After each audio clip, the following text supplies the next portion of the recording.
आज हम बात करेंगे कि बाबा साहब अम्बेडकर का रिजर्वेशन यानी आरक्षण पे क्या मत था, उनका क्या विचार था। तो आरक्षण खुद एक डिस्क्रिमिनेशन वर्ड है, क्योंकि आरक्षण विभिन्न समुदायों को अलग अलग कोटा प्रदान करता है। और हमारा संविधान राइट टू इक्वलिटी यानी हर व्यक्ति कानून के समक्ष बराबर मानता है।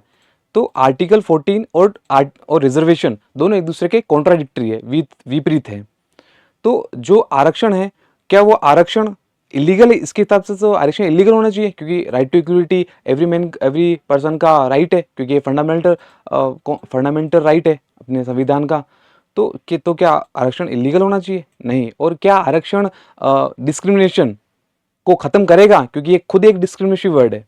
वैसे आरक्षण नई बात नहीं है, ये चाइना में, रूस में, यूएसए में भी आरक्षण होता है। लगभग 1932 में हमारे इंडिया में कास्ट बेस्ड सर्वे हुआ था, जिसका अभी तक डाटा रिलीज़ किया गया नहीं है। ये डाटा अवेलेबल है, किसके पास है? Ministry of social justice and welfare के पास ये डाटा पड़ा हुआ है, लेकिन अभी तक रिलीज़ नहीं किया है। जैसे अपने इंडिया में कहते हैं ना कि जाति कभी नहीं जाती। इंडिया में रिलीजन चेंज करना बहुत आसान है, लेकिन जाति कभी चेंज नहीं कर सकते हैं।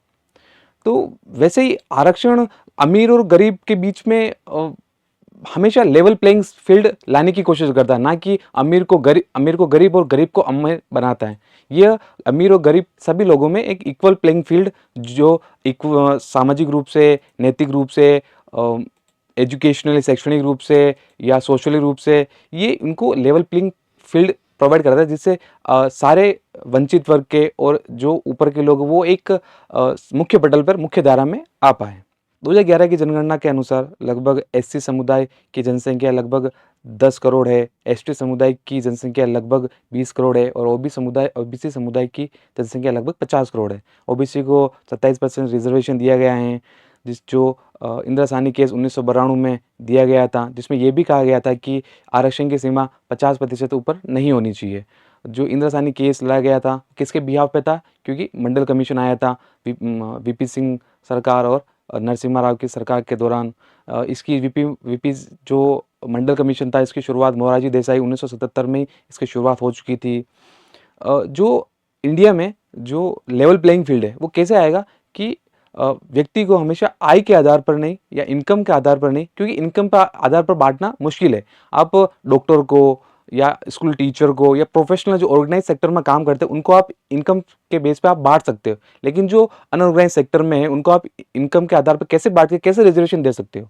तो रिजर्वेशन या आरक्षण को कहीं ना कहीं इनकम के आधार पर नहीं, उनको उनकी योग्यता के अनुसार, जैसे जिसको जो वंचित तबका व्यक्ति है, उनको सच में जिनको आरक्षण की जरूरत है, उन्हें आरक्षण मिलना चाहिए। सरकारों को यह सुनिश्चित करना होगा कि उनको एक क्राइटेरिया बनाए, एक कंडीशन बनाए कि जिन वंचित तबके व्यक्तियों को आरक्षण की सच में जरूरत है, उनको आरक्षण प्रदान करें, और जिनको नहीं है उनको कहीं ना कहीं इस दायरे से बाहर रखा जाए, क्योंकि आरक्षण का यूज सबके लिए समान है। अगर एक गरीब व्यक्ति है और वो आरक्षण का यूज कर रहा है, वो कहता है कि मैं आरक्षण लेना चाहता हूँ और पढ़ता ही नहीं है, ना पढ़ेगा तो उसको वैसे पता है कि आरक्षण है तो नंबर आ जाएगा, तो ये भी गलत है।